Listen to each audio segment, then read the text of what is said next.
오늘 하나님께서 우리에게 주실 말씀 봅니다. 사무엘하 7장 1절에서 3절입니다. 구약성경 472쪽 전후, 473쪽 전후, 사무엘하 7장 1절부터 3절, 저와 여러분들이 한 음성으로 같이 말씀을 봉독하겠습니다. 여호와께서 주위의 모든 원수를 무찌르사 왕으로 궁에 평안하게 살게 하신 때에 왕이 선지자 나단에게 이르되 볼지어다 나는 백향목 궁에 살거늘 하나님의 궤는 휘장 가운데에 있도다. 나단이 왕께 아뢰되 여호와께서 왕과 함께 계시니 마음에 있는 모든 것을 행하소서 하니라. 아멘. 할렐루야. 오늘 오후 예배 함께 하신 여러분들 가정과 자녀 하는 일에 하나님의 돕는 손길로 함께 하시길 주님의 이름으로 축복합니다. 오늘은 선교원신 예배도 아니고 다른 예배도 아니고 평범한 늘 드리던 주일 오후 찬양 예배인데 귀한 강사님을 모셨습니다. 워낙 바쁘셔서 시간 내기가 쉽지 않으시는데 목사님 시간 나시는 날에 우리가 모셔서 말씀 좀 듣고 싶습니다. 개인적으로는 그냥 사석에서는 형님 하는 그러한 사이이십니다. 우리 한국교회 여러 교단이 있지만 제일 큰 교단이 장로교 통합측 교단인데 통합측 교단의 총회장을 이렇게 지내셨고 그 총회장 하는 동안 모든 교단의 또 총회장 중에 한국교회를 대표하는 대표회장이 있는데 그 대표회장이 되셔서 코로나 기간 동안 참 어려울 때에 청와대와 계속 밀당하면서 소통하면서 한국교회를 잘 이끌어 주셨습니다. 부기총회장은 당연히 하셨고요. 앞으로 이제 부산에 기독교 역사박물관, 선교사가 저희 첫 발을 내디딘 이 부산에 많은 기독교의 의미가 있는데 역사박물관 만드는 일을 위해서도 지금 많이 애를 쓰십니다. 최근에 이태원 이렇게 각 종교마다 불교는 불교, 천주교, 천주교 이런 미사나 집회가 있었는데 청와대에서 같이 위로 예배를 책임지고 준비하시면서 진행하신 그 일까지도 하셨습니다. 부산에 이런 귀한 목사님이 있는 게 너무 감사하고요. 앞으로도 또 한국 교회를 위해서 크게 쓰임 이렇게 받기를 바라는 마음으로 오늘 본문 말씀으로 하나님을 감동시키십시다 이런 제목으로 말씀 전하실 텐데 나오실 때 그동안 애쓰셨고 앞으로도 많은 큰일 해달라고 박수로 모시겠습니다.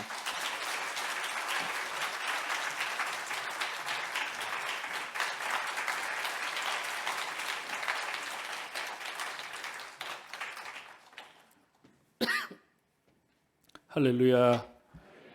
반갑습니다. 식사 많이 했습니까? 찬송 소리도 보이게 밥을 많이 자시는 모양이네. 밥 안 먹고는 나오지 못하는 소리인데 아주 열심으로 뜨겁게 찬양을 해주셔서 감사해요.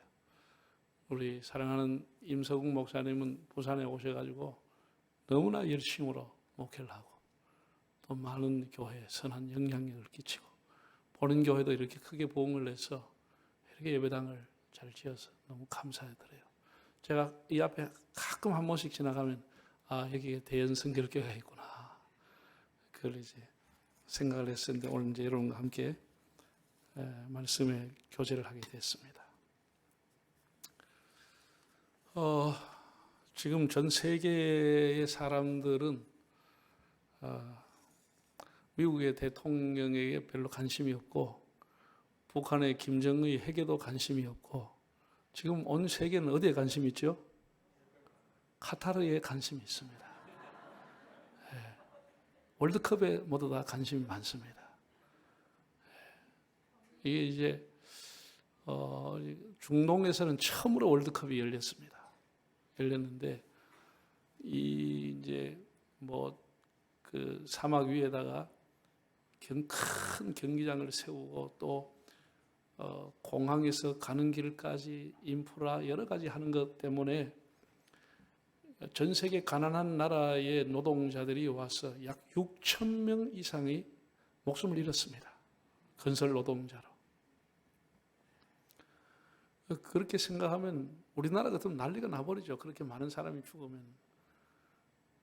참 축구의 재전이라고 하는 것이 피해 재전이구나 그런 생각이 드는 참 아픔을 가지고 이제 축구를 우리가 보게 됩니다. 보게 되는데 세계에서 단연코 제일 인기 있는 스포츠가 축구입니다. 어느 정도로 인기 있느냐? 지금 이제 세계 인구가 80억 정도인데 월드컵을 시청하는 사람이 약 40억 인구의 절반이라고 합니다. 그리고 마지막 한 달쯤 있으면 결승전을 하게 되는데 결승전 동시에 시청하는 시청자가 8억에서 10억 정도가 본다고 합니다. 그러니까 뭐 어마어마한 일이 지금 일어나고 있는 겁니다. 여러분 알다시피 전 세계 FIFA 국제축구연맹에 가입한 나라가 211나라입니다. 211개국입니다. 그게 다 이제 예선전을 치르고 지금 본선 경기가 리그전이 8개 조로 나눠 시작을 하고 있습니다. 그럼 올림픽에도 축구 시합이 있습니다. 그것도 금메달 따고 은메달 따고 하는데 올림픽에 축구 뭐 아무 나라다 가면 됩니다. 그냥 자기 나라 11명 선수 끌고 가면은 누구든지 출전할 수 있습니다. 어느 나라든지 출전이 가능합니다. 올림픽은. 그런데 월드컵은 그렇지 않습니다. 다 대륙별로 치열한 예선전을 치르고서만이 32개 나라, 211개 중에서도 15%, 32개 나라만이 본선에 올라올 수 있습니다. 그리고 본선에 올라온 이 자체만도 엄청난 실력을 가지고 있다는 겁니다. 그렇죠? 아무나 참석 못 하는 겁니다. 우리나라가 이번에 11번째 연속적으로 월드컵에 나갔습니다. 이거는 아시아에서는 최초입니다. 10번 나간 나라도 없습니다. 일본이 이번에 나갔는데 7번째 연속으로 나간 겁니다. 중국이 14억, 15억 인구 가지고 월드컵 본선에 한 번밖에 못 나갔습니다. 우리가 11번 나갔다고 하는 이것은 세계에서 대단한 기록이고 전 세계 211개 축구 연맹 중에서 연속으로 10번 이상 본선에 나간 나라가 6개 나라밖에 없습니다. 유럽에 한두 개, 남미에 한두 개밖에 없습니다. 그러니까 우리나라의 축구 실력이라고 하는 것이 그렇게 저변 인구가 많은 것도 아님에도 불구하고 어마어마한 실력을 갖고 있다. 재력이 엄청나다. 그런 것을 알 수 있습니다. 한 달 가까이 이제 월드컵 이제 리그전을 하고 마지막 결승 이제 하게 됩니다. 그 우리나라가 11번이나 나갔다고 하는 것도 너무나 신기한 일입니다. 저는 이 월드컵을 보면서 목사이기 때문에 항상 언제나 설교하고 연결하는 겁니다. 내가 월드컵만 가지고 1시간 설교할 수 있습니다. 오늘 절제하는 겁니다. 월드컵을 보면서 영감이 오고 우리가 교훈을 받습니다. 무슨 영감을 받느냐? 최선을 다하고 끝까지 겸손해야 된다는 영감이 옵니다. 여러분 보세요. 월드컵이라고 하는 게 지금 이 국제화라고 하는 게 뭐냐? 국제화라고 하는 것은 어떤 분야든지 실력이 거의 비슷해졌다 그 얘기입니다. 국제화가 처음이 아니고 벌써 수십 년이 진행이 되어 왔기 때문에 거의 모든 분야는 정말 조금 차이 외에는 거의가 실력이 비등하게 된 겁니다.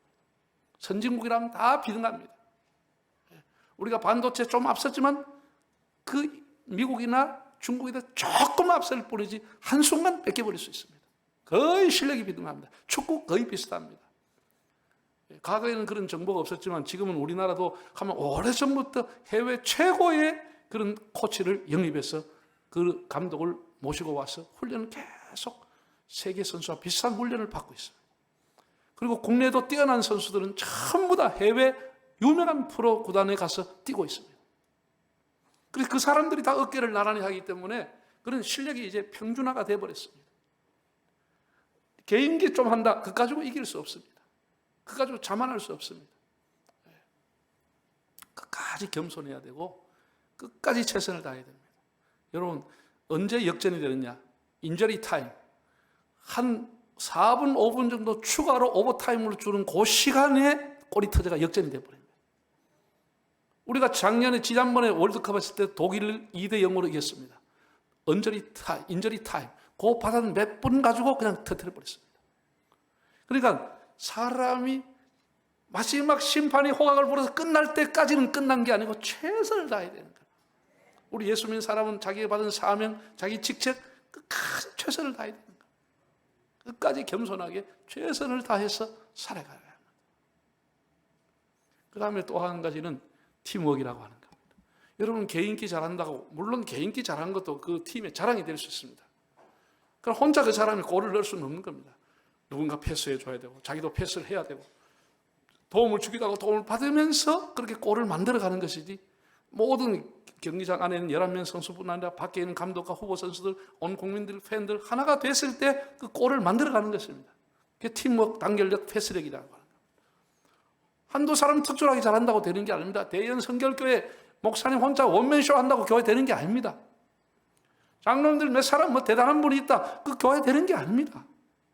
온 교인들이 기도하고 마음을 하나도 먹고 하나님의 비전을 가서 같이 각자 자리에서 최선을 다하고 직무를 다할 때 평안하여 든든히 서가는 교회가 되어지는 겁니다. 이 단결력, 하나 되는 힘.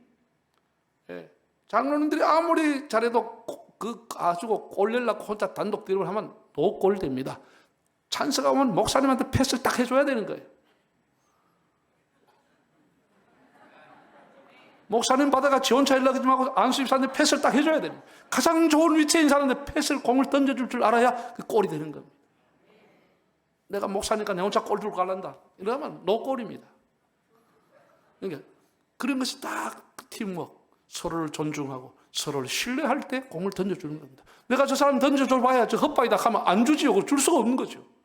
패스해 줄 수가 없는 겁니다. 차라리 내가 가는 게 낫겠다. 그러면 그 사람 패스를 뭐 해주는 것이죠. 교회는 서로가 존중하고 직분을 따라서 서로가 인정해주고 서로를 자기를 낮추고 높여주면 그게 팀워크가 되는 것이에요. 그게 시너지 효과가 나타나는 것이에요. 이런 걸 우리가 월드컵을 통해서 배우는 거예요. 그리고 또 중요한 것은 우리가 해외에 나가 있는 팀들, 브라질, 뭐 유럽, 프랑스, 독일, 영국 이런 데 가면 완전히 축구에 미쳐봅니다. 나라가 거의 올인해버립니다. 그런데 그런 어마어마한 선수들이 되기까지는 전국에 1000개 이상의 유소년 클럽이 있습니다. 우리 동네마다 피아노 치는 학원이 있듯이 동네마다 클럽이 있어가지고 거기서 축구 잘하는 사람, 기술을 배우고 잘하는 사람들 다 발탁해가지고 초등학교, 중학교, 공학교 계속 애들을 키워서 세계적인 선수를 만들어내는 겁니다. 우리나라는 유소년 클럽이 별로 없어요. 우리도 유소년 클럽을 500개, 1000개를 곳곳에 만들어야 거기에서 발굴이 되는 겁니다. 그것이 발굴이 되는 거죠. 이번에 피아노에서 세계적인 그 피아노 했던 청년이 있었잖아요. 어디가 1등 했잖아요. 어디 콩쿠르인가 어디 가서 뭐 했잖아요. 임모로. 텔레비전 안 맞는겨? 여기는 텔레비전 안 나오나 여기? 피아노처럼 임윤차인가 뭐 있잖아요.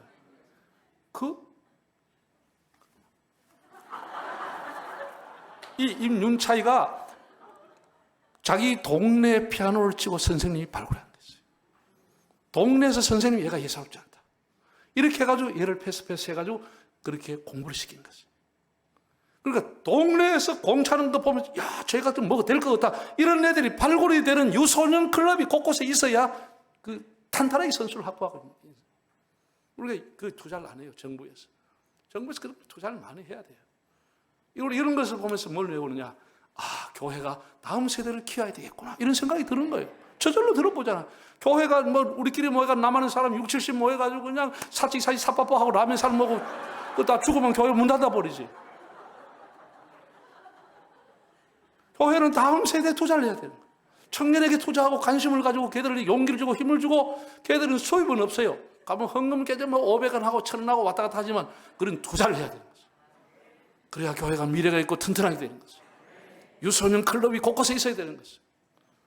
이런 것을 축구를 보면서 우리가 배우는 겁니다. 영감을 얻게 되는 겁니다. 오늘 축구 얘기는 그 정도로 하겠습니다. 그 지난번에 우루과이 보셨죠? 나는 그 안 본 사람은 내를 연구하고 싶어요. 그 사람은 교회와 철학했나 뭐 했나. 저는 우리 부목사님하고 1박 2일로 그때 금년에 우리 했던 교회 사역을 평가하고 내년에 교회 정책 계획을 세우려고 목사님들, 부목사님들 다 모시고 거제를 갔어요. 갔는데 시간이 이게 보니까 축구 시간이야. 그래서 저는 각자 방에 가서 축구 잘 시청하고 푹 자고 내일 10시에 만나자. 다 보냈어요. 그래서 물어봤더니 다 구경했다 그러더라고요. 그때 회의하면 은혜가 안 됩니다. 안 돼요. 우리는 축구를 통해서도 많은 것을 배우는 거예요. 많은 것을 배웁니다. 이번에 카타르의 슬로건이 뭐냐? 카타르의 그 축구 조직위원회에서 내는 슬로건이 굉장히 재미있어요. Expect amazing. Expect 기대하라. Amazing. 놀라운 일이 일어날 것을 기대하라. 근데 정말 놀라운 일이 일어났습니다. 우리 그 우승 후보였던 아르헨티나, 사우디아라비아가 꺾어버렸습니다. 놀라운 일입니다. 우승 후보인 독일, 일본이 꺾어버렸어요. 우승 후보 근처가 있는 우루과이, 우리가 못 이겼습니다. 거의 비슷하게 됐어요. 그때 이게 뿌려야 어메이징이 되는 건데. 뭔가 이번에 이스펙트 기대가 될 만한. 야, 이게 뭔가 이번에 다윗이 골리앗을 때려 부순 사건이 일어나겠구나. 이런 생각이 일어나는 것이에요. 우리 아시아에 한 번도 월드컵을 찾아온 적이 없는데 우리나라 가져오든지 일본을 가져오든지 사우디가 가져오든지 한번 가져오면 세계 이변이 일어나는 겁니다. 축구계의 지도가 바뀌는 겁니다. 여러분들이 기대하시기를 바랍니다. 이건 아멘 아이 됩니다. 축구니까. 원래 한때 목사님이 큰 선물을 줬습니다. 목사님 시간 관계없이 마음대로 하십시오. 엄청난 목사님이 준 선물입니다. 보통 가면 30분 와서 35분 와서 이렇게 하고 많은데 나는 뭐 좀 길다 싶으면 집에 가시면 됩니다. 그냥.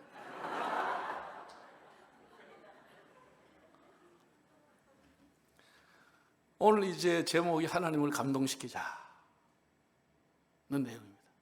얼마 전에 우리 임 목사님 저희 교회에 와서 금요일 철야 기도에 엄청 은혜를 끼쳤어요.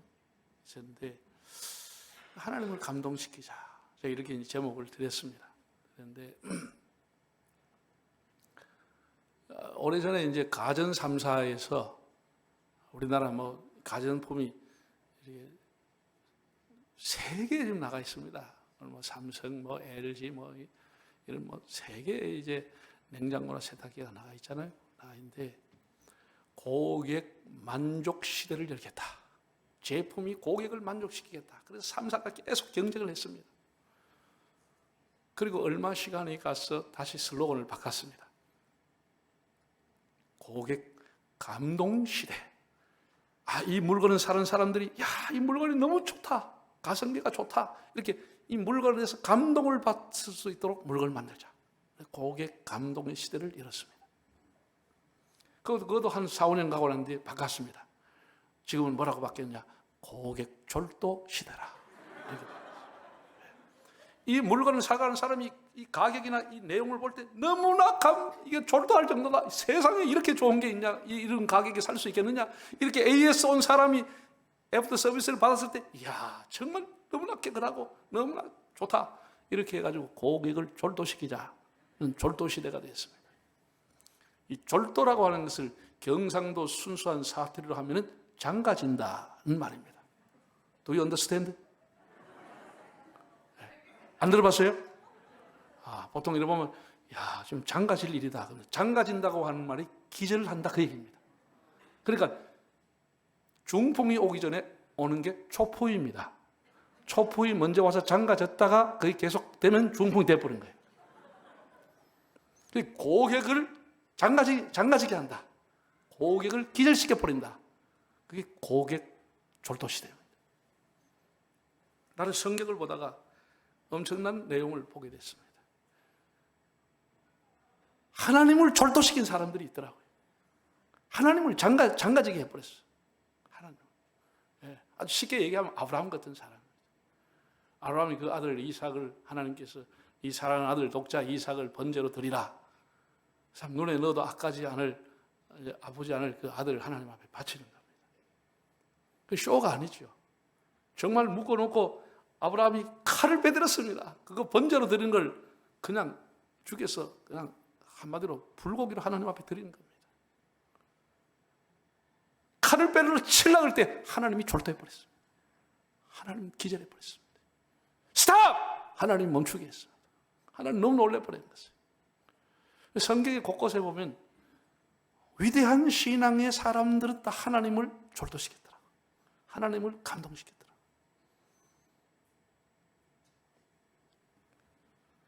제가 이제 이 내용을 생각해 보면서 내가 우리 가족을 감동시킨 일이 있나를 생각해 봤습니다. 저는 아내가 하나밖에 없습니다. 성경에 보면 서인의도 있는 사람들이 있는데 그것까지는 미치지를 못하고 한차 지금 산 지가 40년이 넘었습니다. 넘었는데 40년 동안 내가 아내와 더불어 살았지만 아내가 어느 날 내한테 여보 너무나 감동입니다 하고 기절하는 일 한 번도 없었습니다. 아내를 감동시킨 적이 없고 자식을 감동시킨 적도 없고 가족을 감동시킨 일이 없어요. 내가 생각해봐도. 그저 뭐 고맙다 하는 그 정도지 정말 졸도하고 감동시킬 만한 사건은 일어나지 않았어요.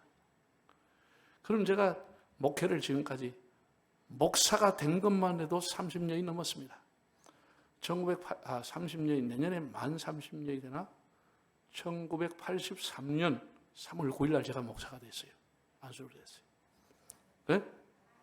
40년이 됐나? 목사 이전에 전사 놔두고 목사 된 것만 해도 내년이면 좀 40년이 되네. 40년 내가 교회를 섬겼어.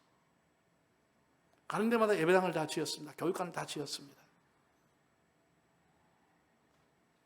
근데 교인들이 장로님이나 집사님이 목회를 보면서 감동을 받고 졸도한 일은 거의 없었습니다. 교회를 지도 뭐 내 돈으로 지은 게 아니고 다 뭐 교인들이 헌금해서 한 것이고. 내가 교인들을 별로 감동시킨다는 생각은 안 들어요. 그러나 생각해 보니까 교인들이 저를 감동시킨 일은 참 많았습니다. 제가 부산에 와서도 이제 다음 세대를 위해서 교육관을 지어야 되겠다 생각을 하고 한 3, 4년 기도하고 교육관을 짓겠다 그렇게 발표를 했습니다. 그랬더니 어떤 집사님 한 분이 여자 집사님이 저희 집사람한테 꼭 저를 잠깐 한 5분만 만나면 된다고 우리 집에 오겠다고 그랬어요. 저는 우리 집에 일절 사람 못 오게 합니다. 사택이 들락 날아가는 사람이 사택만 들락 날아가는 게 아니고 말을 물어내기 때문에 일절 제가 못 오게 했습니다. 근데 이분이 꼭 오시겠다고 그래서 그럼 뭐 할 수 없이 한 5분만 좀 오시라고 그랬어요. 그걸 왔어요. 지금 우리 교회 권사님이 됐는데 그분이 목사님 다음 세대를 위해 목사님이 교육관을 짓는다는 얘기를 듣고 제가 기도를 하면서 나는 뭘 할까 생각하다가 그때 한 나이가 이분이 한 60쯤 됐어요. 내가 노후를 위해서 보험을 들어나는 게 있는데 내 노후는 하나님이 책임져 주실 줄 믿고 보험을 깨고 헌금하기로 작정했습니다. 그리고 왔어요. 그래서 아이고 너무 귀한 그런 걸 해줘서 고맙다. 그래도 되겠느냐 이렇게 물어도 아이고 뭐 제가 그렇게 하고 싶어서 한다고. 그래서 저한테 온 이유는 그걸 교회에다가 헌금을 하면은 누가 얼마 했더라 이 소문이 나가지고 다 결국은 별로 시험도 들고 가족들도 있고 한데 시험 든다 이거예요. 그래서 목사님 구자를 가르쳐 주면은 목사님 구자에다가 제가 넣겠습니다. 그걸 목사님이 빼가지고 교회에다 하면 어떻겠습니까? 그래서 저한테 구자 가르쳐 달라고 온 거예요. 그래서 내가 그 뜻이 갸르게 해서 제 구자를 이제 가르쳐 드렸어요. 했더니 그 며칠 후에 돈 1억이 들어와 있더라고. 그래서 교회에다가 제가 무명으로 헌금을 드렸습니다. 이런 것을 가만히 생각하면 제가 참 눈물이 날 정도로 고마운 분들이죠. 내 마음에 감동을 주고 눈물을 주고 그 가족들이 교회와 충성하는 걸 보면 눈물이 나는 사람이 많아요. 저 어려운 환경 속에서도 꿋꿋하게 믿음을 지켜 살아가는 사람 보면 눈물이 나는 사람들이 많아요. 귀한 믿음이구나. 저 믿음 어디서 왔을까? 보석 같은 믿음이구나. 저는 교인들을 보면서 많은 감동을 받고 있습니다. 제가 교인들을 감동시킨 일은 없습니다. 제가 무보수로 봉사한 것도 아니고 다 교회에서 제가 먹고 살만한 거 다 대주고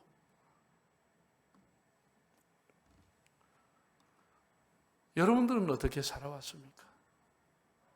여러분들이 30년, 50년 신앙생활 하면서 여러분들의 교회 목사님을 감동시킨 적이 있습니까? 하나님은 고사하더라도 여러분 교회 장로님들을 감동시킨 적이 있습니까? 여러분들의 가족을, 남편을, 아내를, 자식을, 부모님을 감동시킨 적이 있는지요?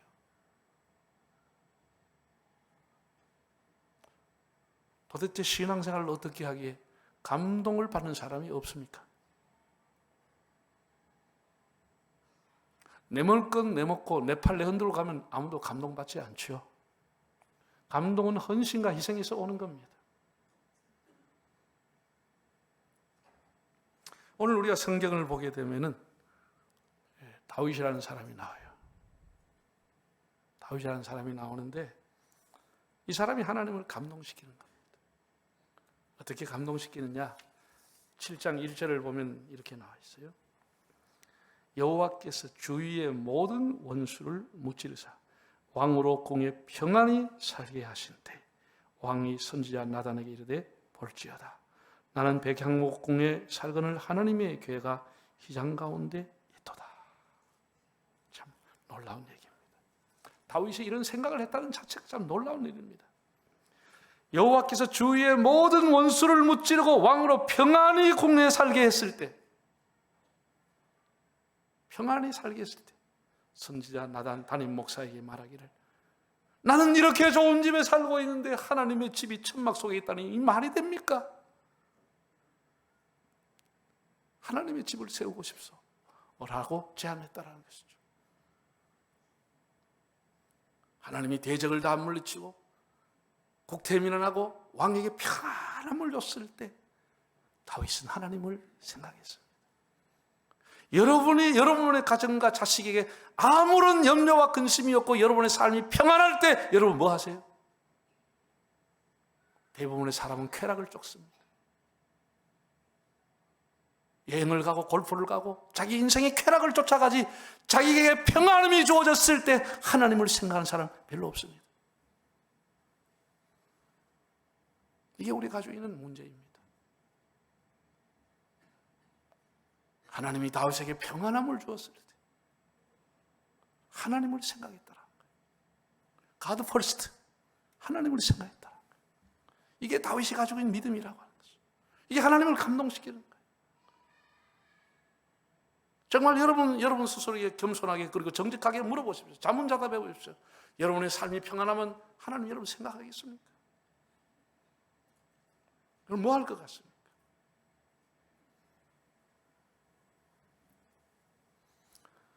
새벽 기도를 보면은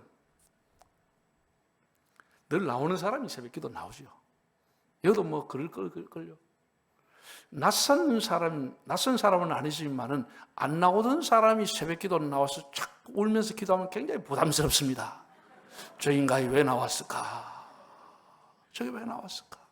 안 나오는 사람은 안 나와 뿌려야 되는데 나오니까 내가 부담이 되는 거예요. 저 인간이 왜 와서 울고 있을까? 뭔가 고달이 있고 문제가 있어 나온 것이죠. 평안할 때 그 사람 왜 와 울겠습니까? 평안할 때 금식 기도한 사람 봤어요? 평안할 때 철회하면서 금식하며 기도한 사람 봤습니까? 다 문제가 있기 때문에 하나님 앞에 눈물 흘리러 나오는 것입니다. 저희 교회도 보니까 그 생계로 새벽 기도 안 나오는 인간이 울고 찔찔 울고 앉아서 새벽 기도를 했어요. 아, 이 또 문제가 있구나. 그 이틀, 3일, 4일 계속 나오는 거예요. 그러나 부담이 돼가지고 담당 부목사한테 아유 왜 우는지 무슨 사연인지 주일날 내 방에 좀 부부 오라고 해봐라 라고 했더니 오셨어요. 나이가 이제 40 왔다 갔다 정도 젊은 분인데 아이고 목사님 제가 건사 아들입니다. 목사님 제가 신앙을 이렇게 들락날락 날롱신랑해서 너무 죄송합니다. 그래 병원에서 종합검진을 가라서 했더니 좀 문제가 있으니까 MRI를 찍어 오라. 그래서 MRI를 찍어서 갔더니 무슨 암 2기가 진행되고 있다라는 거예요. 자각 증상이 없이 2기가 진행이 되고 있다. 이렇게 판명이 난 거예요. 그리고 이 사람이 젊은 사람 얼마나 놀랐겠어요. 그래가지고 그 다음 날부터 새벽에 나와 울고 자빠진 거예요. 그전에는 새벽기도 안 나온 사람이에요. 평안할 때는 안 나오던 사람. 그래서 내가 용기를 주고 하나님께서 은혜 주실 거니까 너무 걱정하지 말고 용기를 내시라고 그렇게 하고 이제 제가 기도해 드렸어요. 그의 기도가 상달했는지 나의 기도가 상달했는지 모르지만 하나님이 긍휼을 베풀어서 몇 달 후에 이 사람이 아주 밝은 표정으로 왔어요. 제 방에. 목사는 이번에 내가 병원을 치료했더니 흔적이 없이 다 나았다고 하는 판명을 받고 이거 가지고 병원에 올 필요 없다 그러라는 거예요. 그래, 아유 내가 얼마나 기쁜지. 그러냐고. 그럼 오진했든지 그런 말이다. 그 오진은 아니었다는데 지금도 사진은 그대로 남아 있습니다. 그 목사님, 제가 찬양대 앞으로 열심히 봉사하겠습니다. 그럼 그래야지. 그래가 찬양대 그냥 뭐 6층에 있는 가운 지가 다 가지고 내려와서 막 가서 연습시키고 막 또 하만 가다 또 말아가 갖다 걸어놔 놓고 막 열심히 했는데 한 넉 달로 지나는 게 안 보여. 넉 달 지나. 그럼 이 인간이 또 어디 갔나 보니까네. 그래 뭐 들락 날라고 안 나오더라고. 나오긴 나오는데 뜨문 나오더라고. 요 중2층인 사람 잘 들어봐요. 그 사람 겉몸이 닳고 눈물이 날 때는 요 앉아있더라고. 나 넉 달 지나는데 저 2층 구석에 앉아있더라고. 이 사람의 마음이라. 그래서 우리 옛날 사람 뭐라 그랬어요? 변소 갈 때 마음, 변소 갔다 올 때 마음이 다르다 그랬어요. 사람이 마음이 급하고 괴롭고 답답하고 힘들면 하나님 찾게 돼 있습니다. 하나님 찾습니다. 평안하면 에이, 뭐 하다 보니 우연히 낫겠지, 뭐 괜찮아졌겠지, 뭐 약이 좋아졌겠지, 뭐 이러면서 하나님을 멀리하게 되는 거죠. 나는 평안할 때 하나님을 찾는 사람 별로 못 봤습니다. 다윗이 하나님을 감동시킨 것은 사면에 평안을 줬을 때 하나님을 생각했다는 거예요. 나는 이렇게 좋은 집에 살고 있는데 하나님의 집이 너무 초라하구나. 저렇게 수달빛 가죽 속에 성막이 있다는 게 말이 되느냐? 이렇게 했다는 거예요. 여러분, 복을 받는 사람은 달라요. 따라합시다. 복 받는 사람은 복 받는 짓을 한다. 다르잖아요. 평안할 때 하나님을 생각했다. 이게 하나님을 감동시켜버린 것이에요. 하나님을 감동시켜. 앞으로 여러분 삶의 즐거움과 행복과 평안이 올 때 하나님의 나라와 교회를 생각하시기 바랍니다. 여러분의 인생의 쾌락만 쫓지 말고. 두 번째 보면은 오늘 성경에 기도가 뭔지를 다윗이 우리에게 가르쳐주고 있습니다. 기도가 뭐냐라고 하는 거예요. 여러분 보세요. 제가 이제 2절부터 다시 읽어보겠습니다. 왕이 선지자 나단에게 이르되 볼지어다. 나는 백향목궁에 살거든 하나님의 궤는 휘장 가운데 있도다. 나단이 왕께 아뢰되 여호와께서 왕과 함께 계시니 마음에 있는 모든 것을 행하소서 하니라. 그 밤에 여호와의 말씀이 나단에게 임하여 이르시되. 자, 이런 내용입니다. 하나님의 집을 짓고 싶다. 성전 한번 짓고 싶다. 그렇게 하나님 앞에 한번 여쭈어 봐달라. 기도해 달라. 내는 하나님 앞에 성전을 짓고 싶은데 하나님의 뜻에 맞는 것인지 한번 당신이 목사님이니까 한번 하나님 앞에 품어달라. 기도해달라. 하나님 뜻을 가르쳐달라. 이렇게 물어봤다는 것이죠. 나단이 이 담임 목사가 뭐라고 얘기해 줬느냐. 쉽게 말로 우리말로 표현하면 그런 거는 기도할 필요가 없이 하면 왕이 좋은 대로 생각한 대로 하면 됩니다. 이 답을 줬어요.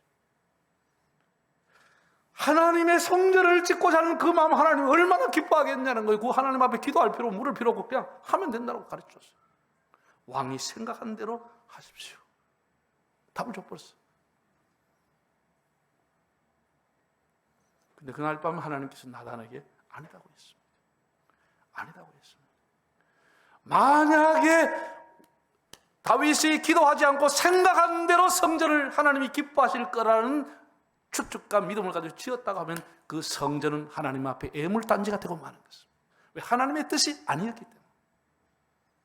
아무리 하나님이 기뻐하실 만한 일일 것처럼 보여도 하나님 앞에 기도하려고 하는 다윗의 이 자세, 이게 기도라고 하는 거예요. 기도가 뭐냐? 하나님의 뜻을 물어보는 것이 기도라고 하는 것이에요. 하나님의 뜻을 물어보는 거예요. 내 생각에는 맞지만은 하나님의 뜻이 또 그런 것인지 물어보는 것이 기도라고 하는 거예요. 우리가 이런 기도를 드리고 있느냐라고 하는 문제입니다. 한번 따라합시다. 기도란 하나님 앞에 묻는 시간이다. 하나님 앞에 물어보는 겁니다. 저는 늘 하나님 앞에는 습관적으로 무슨 하나님, 제가 오늘 스케줄로 8시에 누구 만나고 9시에 누구 만나고 9시 30분 누구 만나고 누구 만나고 하나님 이거 만나 됩니까? 괜찮습니까? 하나님 뜻이 있습니까? 항상 물어봅니다. 항상 물어보는 거예요. 스케줄도 물어보고 항상 하나님 앞에 물어보는 겁니다. 기도란 하나님 앞에 묻는 시간이에요. 하나님의 뜻을 물어보는 거예요. 이거 해도 되는지 안 되는지 물어보는 거예요. 내 생각은 그렇게 하면 되겠지만 그래도 하나님의 생각을 물어보는 게 기도라고 하는 것은. 놀라운 것은 제가 오랫동안 수십 년 하나님 앞에 기도했지만 이 어르신은 입이 엄청나게 무거워서 말씀을 거의 하지 않습니다. 이걸 알고 여러분 물어봐야 됩니다. 이게 훈련이 안 되면 물어보다 채워버립니다. 왜? 답이 안 오니까. 저는 40년 이상 하나님 앞에 물었지만 한 번도 하나님이 그래 해라 마라 하는 소리 들어본 적이 없습니다. 입이 엄청 무거운 분. 그러나 물으면은 시간이 가면 하나님이 나한테 영감을 주시는 것입니다. 하나님만 나가 아는 그 비밀이 있는 것입니다. 하나님이 사람을 통해서, 사건을 통해서, 성경을 통해서, 혹은 설교를 통해서 여러 가지 방법으로 하나님이 사인을 주시는 것입니다. 그래서 내가 늘 영감을 민감하게 깨닫게 되는 것이죠. 그래서 하나님 앞에 묻는 겁니다. 여러분이 하나님 앞에 사람과 같은 목소리를 들으려고 하면 안 하는 게 좋습니다. 아마 여기도 몰라. 그걸 들을 사람 거의 없을걸요. 그러나 하나님은 분명히 진지하게 묻는 자에게 하나님은 분명히 말씀해 주십니다. 반드시 하십니다. 그걸 우리가 몰라서 캐치를 못하는 것 뿐이지 민감하게 하나님이 우리에게 주십니다. 지금도 물으면 답할 분이 계시다고 하는 게 이게 기도의 전제가 아니겠습니까? 물으면 답할 분이 있기 때문에 기도하는 거 아니겠습니까? 내 혼자 그냥 공중을 올릴 공포탄을 쌀 것 같으면 뭐 달라고 기도해요? 새벽에 잠이나 자지. 너무도 뻔한 일이지만 이걸 하면 하나님이 기뻐하신 일처럼 보임에도 불구하고 기도하는 것. 이게 다윗의 기도라고 하는 것이죠. 이게 기도의 본질이라고 하는 것이죠. 얼마나 귀한, 이 하나님을 이렇게 감동시키는 거예요. 하나님 감동시켰어요. 네가 정말 기도할 줄 아는구나. 하나님 그렇게 말씀하지 않았겠습니까? 네? 그렇지 않았겠어요. 그냥 자기 이게 선지자 나단도 그냥 왕이 생각하신 대로 하면 된다고 자기 들어봐도 엄청 감동이거든요. 이거 성전을 짓겠다는 사람이 어디 있냐? 그러면 그냥 생각대로 하십시오. 하나님 기뻐할 겁니다. 이렇게 답을 줬다니까. 근데 그날 밤 하나님 노라고 한 것이죠. 아니라고 한 것이죠. 그래서 우리는 여기서 기도가 뭐냐? 다윗의 기도는 하나님 앞에 물어보는 것이에요. 그래서 여러분 사무엘상을 보세요. 사무엘상 가보면 전부 다윗의 얘기가 나오면 무슨 하나님 전쟁할 때도 하나님 제가 올라갈까요? 제가 치러 갈까요? 이번엔 뒤로 갈까요? 이렇게 하나님 앞에 항상 물어보는 거예요.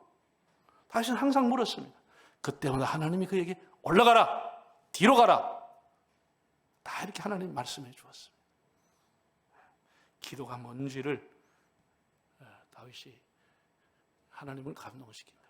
그리고 그 이후에 나오는 내용은 하나님이 다윗을 감동시킨 내용이 나와요. 여러분 집에 가서 읽어보세요. 하나님이 다윗에게 10가지 일방적으로 선을 내버립니다. 이 신학적으로 일방적인 언약이라고 합니다. 일방적으로 다윗과 계약을 맺지 않고 10가지 이렇게 하나님이 선포해버렸습니다. 그냥 선언해버렸습니다. 내가 너의 이름을 위대하게 만들어주리라. 너의 위가 견고하리라. 너의 자식 때에 솔로몬이라는 자식 때에 와서 성전을 짓게 될 것이다. 이런 등등의 10가지의 일방적인 선을 하나님이 선포해버렸습니다. 다윗은 하나님 앞에 어마어마한 복을 받았습니다. 하나님 앞에 요구한 것도 아니고 본인이 기도한 것도 아니고 하나님을 감동시켰더니 하나님 다윗을 감동해서 마지막 절 이렇게 7장 이하에 가면 마지막 절에 다윗이 그 수달빛 가죽으로 지었던 성막 앞에 무릎을 꿇고 하나님 앞에 눈물로 기도한 내용이 나옵니다. 하나님, 저 정말 벌레 같은 인간, 쓰레기 같은 인간, 저 보잘것없는 인간, 개 같은 인간, 어떻게 저에게 하나님이 이런 큰 은혜를 주십니까?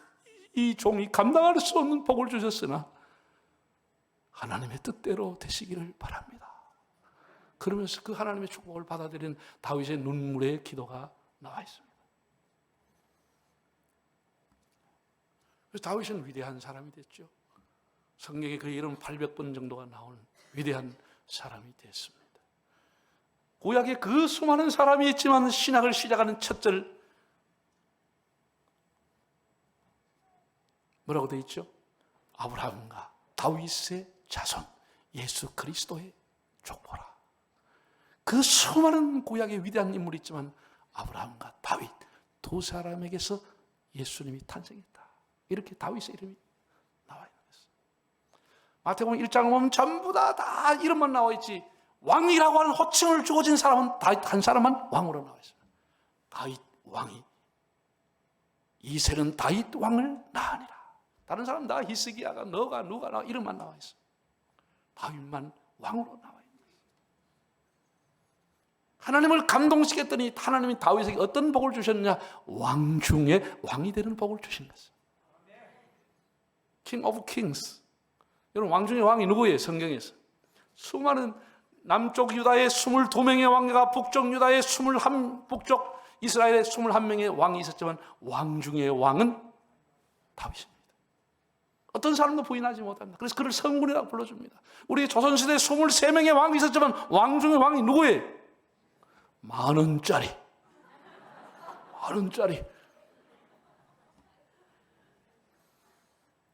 난 불만이 굉장히 많아요.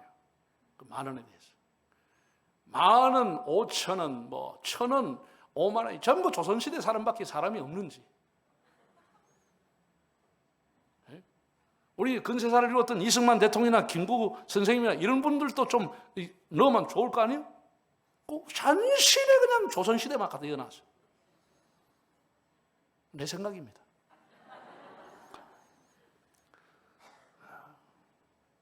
뭐 하다가 돈 10,000원이 나와버렸지. 돈이 나오니 정신이 헷갈리네. 다윗은 왕 중의 왕이라고 칭송을 받았어요. 그런 왕이 되려고 기도해 본 적도 없습니다. 왕 중에 왕이 되려고 하나님 앞에 요청드린 적도 없습니다. 하나님께서 그를 그렇게 끌고 가셨습니다. 그뿐 아닙니다. 여러분 하나님이 다윗을 얼마나 명품 인생으로 만들어줬습니까? 여러분 장군 중에 장군이 다윗입니다. 다윗은 백전백승을 했던 장군입니다. 그는 골리앗을 쳐부술 때부터 계속해서 전쟁에 나가면 승리했던 사람. 패하지 않았습니다. 하나님이 그와 함께 했기 때문에. 하나님과 함께. 장군 중에 장군이 다윗입니다.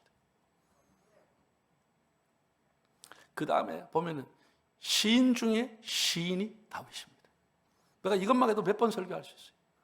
여러분 성경에 시편 150편 나오는데 그 중에 76편이 표제가 다윗의 시라고 나와 있습니다. 절반이 다윗입니다. 그 이름이 없는 무명시 가운데 다윗이 썼다고 추측하는 게 20편 정도가 있습니다. 그럼 100편 가까이를 다윗이 썼습니다. 오늘 시를 쓰는 시인들은, 크리스천 시인들은 다윗과 같은 시를 한 편 남기는 게 그 소원입니다. 2000년 가도 3000년 가도 조금 더 빛이 바라지 않은 그 시 한 편 남기고 싶어 하는 것이 다윗의 시입니다. 얼마나 감동이 있습니까? 오늘도 우리 한국교회 어딘가에인가 다윗이 쓴 시편을 본문을 하고 설교했을 겁니다. 언제나 들으면 영감이 넘치고 기도의 제목이 되고 찬송의 가사가 되는 다윗의 시. 장군과 시인은 뭔가 매치가 안 되는 것처럼 보이지만 하나님이 그에게 영감을 주어서 넘치는 영감으로 쓴 시. 그게 우리의 찬양이 되어 있잖아요. 구약시대 유대인들의 찬양은 전부 다윗이 쓴 시입니다. 시가 찬양이 됐어요. 음악의 원조가 된 사람이 다윗입니다. 지금 와서 뮤직큐어, 치료 음악 치료 얘기하지만 다윗은 음악을 가지고 사울 왕을 귀신들을 치료했던 사람입니다. 음악 치료의 원조가 다윗입니다. 여러분 지금도 성악 잘하는 사람, 노래 잘하는 사람, 은혜 많이 받은 장로님 노래 잘한다고 해서 귀신 들리는 사람 앞에 노래하면 귀신이 떠납니까? 귀신이 조롱합니다. 에이 하고 막. 다윗이 얼마나 영감이 넘쳤는지 사울이 귀신 들릴 때 그냥 수금 타고 노래 부르니 귀신 떠나가 버린 거죠. 이런 엄청난 영감이 넘치는 찬양을 부르는 사람. 음악가 중에 음악가, 시인 중에 시인, 장군 중에 장군, 왕 중에 왕. 뭘 더 요구하겠습니까? 미남 중에 미남이었습니다. 그런 성경이 증명하고 있습니다. 물론 우리가 미켈란젤로가 썼던 작품 보면 진짜 다윗이 꿈틀거리면 살아서 내한테 얘기한 것처럼 진짜 미켈란젤로는 잘 조각을 했습니다. 성경에 보면 이렇게 나와 있습니다. 사울이 죽인 자는 천천히요, 다윗이 죽인 자는 만만이로다. 그 말의 의미는 다윗이 미남이었고 오빠 하고 오빠 부대의 원조가 다윗이라는 거예요. 온 세계 오빠 부대의 원조가 누구냐? 다윗입니다. 다윗이 가는 곳마다 여자들이 오빠, 오빠, 오빠 이랬다는 게 그게 천천히고 만발은 그 뜻입니다. 그게 내가 풀어서 얘기해 주는 거예요. 하나님이 얼마나 그를 축복했으면 세상 그렇게 대단한 사람이 됩니까? 어? 우리 그 중에 하나만 받아도 기절초풍할 정도로 복을 받았고 대박 터졌다 할 텐데 다윗이 이런 복을 받았어요. 그거 그치는 게 아니에요. 여러분, 이 세상에 많은 남자들이 의리가 있고 뭐 배신하고 막 이 백질 다 하는데 의리를 얘기하면 다윗과 요나단, 그보다 더 의리가 있는 사람이 어디 있어요? 요나단이 자기 왕자의 자리를 물러앉고 다윗에게 물려줄 만큼 의리를 지킨 사람. 다윗도 목숨 걸고 요나단을 지켜줬습니다. 그 자녀 무비보셋을 돌봐주었습니다. 의리의 사나이에 가면 다윗입니다. 다윗이에요. 다윗과 요나단, 의리의 대표적인 거 아니에요? 그 외에도 많은데 좀 헷갈리네. 자꾸 하면 여러분이 기죽을까 봐. 다윗이요, 재벌 중에 재벌이 다윗입니다. 이 세계에서 기네스북에 한때 올랐던 최고의 갑부가 솔로몬이 아니고 다윗이었습니다. 역대상 29장에 보면 다윗이 하나님 앞에 건축 헌금을 드린 내용이 나와요. 품목이 나와 있습니다. 물론 그것을 가지고 짓는 것은 아들 솔로몬이 지었지만 하나님 앞에 드렸던 헌금의 목록이 다윗이 자원하는 마음으로 하나님 앞에 드렸습니다. 뭘 드렸냐? 금 3,000 오빌에 금 3,000달란트를 드렸다. 그 다음에 뭐 홍만호, 5만호, 뭐 다 드렸다. 근데 3,000달란트의 금을 드렸다는 거예요. 세상. 여러분, 1달란트, 2달란트, 5달란트 비교할 때 그 달란트가 크다고 하는 것은 알고는 있겠죠? 모르겠는겨? 그게 한두 푼이 아니다. 1달란트도 한두 푼이 아니라는 정도는 알고 계시죠? 한마디로 말하면 1달란트 하면, 금으로 말하면 말 알란다. 여러분 기절할까? 금띠입니다. 1달란트가 그냥 금띠입니다. 금띠. 이게 3,000개 달란트와 이 강다상 전부가 금띠입니다. 이걸 하나님 앞에 헌금된 사람. 이건 아주 일부분에 불과하고 나머지 다 품목이 나오는데, 제가 품목 가지고 대충 시가를 해보니까 15조쯤 나왔어요. 한 10년 전에 15조가 나왔어요. 한 1조 한 사람 있습니까 여기? 헌금? 다시 혼자 15조를 해버렸어요. 건축헌금. 하나님은 이 세상에 다윗 한 사람밖에 없는 것처럼 다윗에게 다 줘버렸습니다. 다윗에게 다 줘버렸어요. 왜? 그가 하나님을 감동시켰다는 거예요. 하나님을 철도시켰다는 거예요. 하나님이 생각하지도 못한 성전을 짓겠다고. 하나님이 이렇게 말했어요. 그 이야기를 보면 내가 이 세상 어느 누구에라도 내 집을 지어달라고 한 적이 없는데 네가 어떻게 그런 마음을 먹었느냐. 다윗은 짓도 않고 마음만 먹고 큰 복을 받은 것이죠. 네가 어떻게 그런 마음을 먹느냐. 하나님이 감동했다는 것이죠. 엄청난 일이죠. 여러분, 우리 살아가면서 하나님을 감동시키시 바랍니다. 한 번이라도 하나님 감동 한번 시켜드려야 되지 않겠습니까? 한 번이라도. 네? 여러분 가족을 한 번이라도 감동시키고, 목사님을 한 번이라도 감동시키고, 우리 하나님을 한 번이라도 감동시킬 수 있다면 얼마나 복된 사람이 되겠습니까? 네? 한번 따라합시다. 하나님을 감동시킵시다. 할렐루야. 기도하겠습니다.